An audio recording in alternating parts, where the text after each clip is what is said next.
Assalamualaikum warahmatullahi wabarakatuh. Kembali lagi di laporan pembelajaran minggu ini.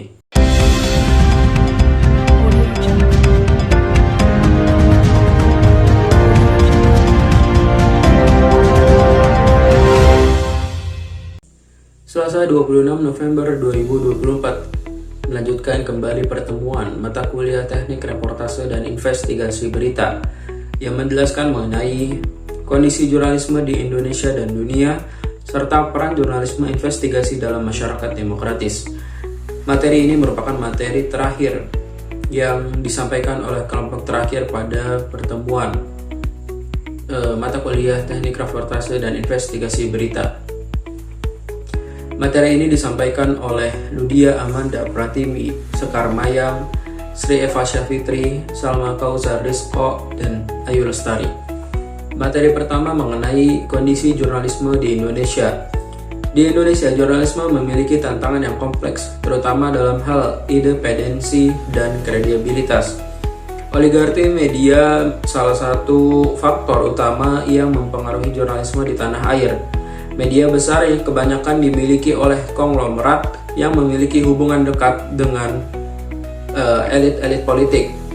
Hal ini seringkali membuat media tidak sepenuhnya independen karena pemberitaan dapat mempengaruhi atau dipengaruhi oleh kepentingan politik atau bisnis politik lainnya. Buku Media Power dan Politics in Indonesia oleh Krishna Sen dan David menggambarkan bagaimana media di Indonesia seringkali berada di bawah bayang-bayang kekuasaan.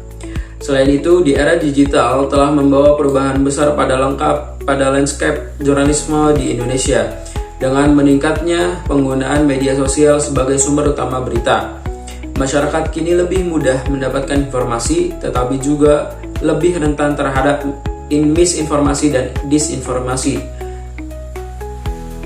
Hoax menjadi masalah serius yang tidak hanya sebatas mengancam kredibilitas media, tetapi juga kestabilan sosial jurnalisme Indonesia kini dihadapkan pada tantangan untuk bersaing dengan informasi tidak terverifikasi yang menyebar dengan cepat melalui media sosial.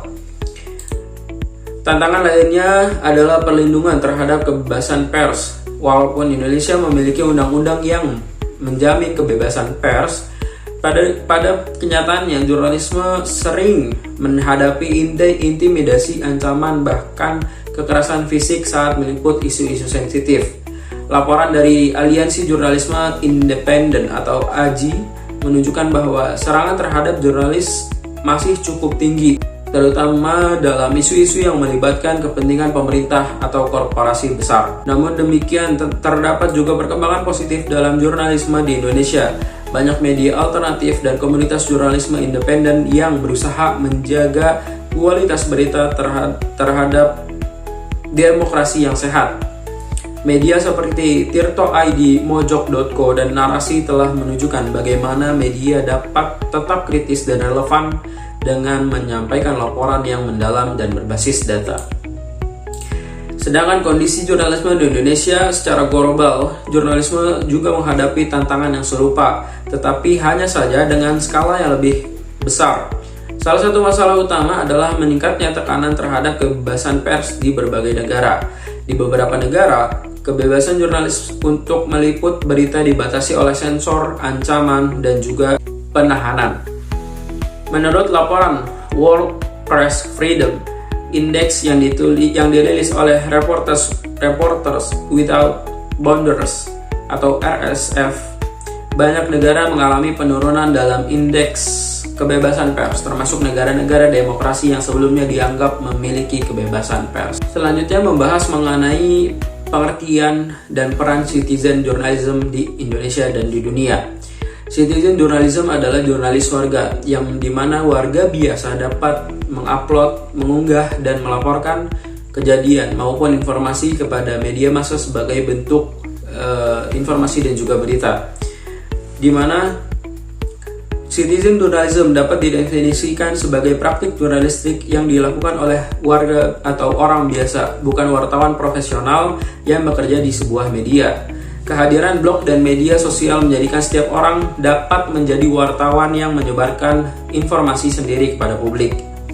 Citizen journalism dimaksudkan sebagai kegiatan warga biasa yang bukan wartawan profesional untuk mengumpulkan fakta di lapangan atau sebuah peristiwa, menyusun, menulis, dan melaporkan hasil liputannya di media sosial. Perkembangan citizen journalism di Indonesia menjadikan banyak akun media yang lahir yang memberikan informasi secara tepat kepada masyarakat, bahkan tidak hanya tingkat kabupaten atau kota, tetapi juga masuk pada wilayah pedesaan sekalipun sudah ada akun media sosial yang memberikan informasi. Peran citizen journalism di Indonesia memiliki pengaruh yang cukup besar, terutama karena media tradisional tidak selalu mampu untuk menjangkau seluruh wilayah yang tersebar luas dari Sabang sampai Merauke. Dalam konteks ini, jurnalisme warga menjadi solusi yang efektif untuk mengisi kekosongan informasi. Misalnya, banyak warga di daerah pedesaan atau kawasan terpencil yang menggunakan media sosial seperti Facebook, Instagram, TikTok, dan sebagainya untuk melaporkan kejadian penting di lingkungan mereka. Selain itu, citizen journalism juga memainkan peran penting dalam pengawasan sosial. Dengan maraknya platform seperti Kompasiana, IDN News, kemudian blog pribadi, masyarakat dapat menyuarakan kritik terhadap pemerintah, lembaga, atau pihak-pihak yang dianggap melakukan pelanggaran. Citizen journalism di dunia memiliki peran yang serupa tetapi dalam skala yang lebih luas. Di berbagai negara, terutama yang memiliki keterbatasan dalam kebebasan pers, citizen journalism menjadi alat yang penting untuk menyuarakan kebenaran. Selain itu, citizen journalism berperan dalam mendorong transparansi global. Rekaman video atau foto yang diambil oleh warga tentang pelanggaran hak asasi manusia, kerusakan lingkungan, dan atau bencana alam seringkali menjadi bukti penting dalam kampanye internasional untuk keadilan. Materi terakhir disampaikan mengenai peran jurnalisme investigasi dalam masyarakat demokratis. Dalam masyarakat demokratis, jurnalisme investigasi memiliki peran penting untuk menjaga transparansi, akuntabilitas, dan mendorong partisipasi publik. Peran tersebut antara lain adalah sebagai berikut. Yang pertama, sebagai pengawasan kekuasaan. Yang kedua, sebagai mengungkap fakta-fakta yang tersembunyi. Yang ketiga, mendorong akuntabilitas dan penegakan hukum. Dan yang terakhir, memberdayakan masyarakat. Itu menjadi salah satu fungsi utama ataupun dampak positif utama dari terkuaknya kasus-kasus yang diperlukan jurnalis investigasi untuk menguak fakta-faktanya. Selanjutnya, Pak Adi menambahkan materi mengenai point of view dalam melakukan jurnalis investigasi. Pada intinya, point of view dalam jurnalis investigasi adalah bagaimana cara kita memandang ataupun melihat maupun perspektif kita terhadap suatu isu masalah yang akan kita angkat. Dari situlah akan muncul pandangan-pandangan ataupun perspektif dari sisi mana dari kasus tersebut yang ingin kita angkat. Bisa dikatakan sebagai angle mana yang kita akan bahas, yang kita akan angkat dari isu tersebut. Angle itu muncul berasal dari apa yang kita rasakan dan apa yang kita lihat, serta apa yang kita lakukan dan apa yang kita pikirkan tentang isu-isu tersebut. Selanjutnya, melahirkan empathy maps, di mana kita turut merasakan dari kasus tersebut, yaitu untuk menyebarluaskan strategi produk dan layanan dan kebutuhan dan keinginan target layanan dengan cara memetakan respon terhadap masalah ini. Jadi ketika kita merespon masalah itu, kita akan melalui perkataan kita, kemudian perasaan apa yang kita lakukan, serta apa yang kita pikirkan dari masalah tersebut. Ya, jadi sekian pada video kali ini. Kurang lebihnya mohon maaf. Wassalamualaikum warahmatullahi wabarakatuh.